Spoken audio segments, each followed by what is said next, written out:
নমস্কাৰ, মই শ্ৰী তপন ঠাকুৰীয়া।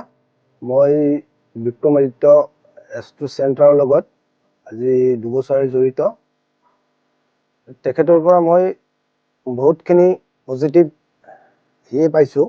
মোৰ ঘৰৰ, মোৰ বাচ্চা হওক, মোৰ টোটেল এইটো গোটেই চোৱা চিতাখিনি, আৰু তেখেতৰ যিটো এইটো বাস্তুৰ চোৱা হেৰিটো মোৰ ঘৰত গৈ যিখিনি চাইছোঁ মই খুবেই ভাল পাইছোঁ।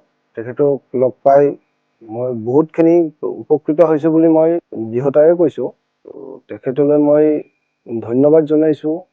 আৰু এনেকুৱা এটা তেখেতে ধুনীয়া পাব্লিকক আজি 25 বছৰে, যোৱা 25 বছৰৰ পৰা তেখেতে যিটো মানে হেল্প কৰি আছে, সেৱা কৰি আছে, তাৰ কাৰণে তেখেতক মোৰ ফালৰ পৰা কংগ্ৰেচুলেশ্যন জনাইছোঁ। তেখেতে যিটো আজি বাস্তু হওক বা এষ্ট্ৰলজি হওক, অসমত যিমানখিনি কাম কৰিছে, যিমানখিনি নাম শুনিছোঁ, মই তেখেতক আন্তৰিক আকৌ এবাৰ মই ধন্যবাদ জনাই তেখেতৰ দীৰ্ঘায়ু কামনা কৰি ইয়াকে মই বক্তব্য সামৰণি মাৰিছোঁ।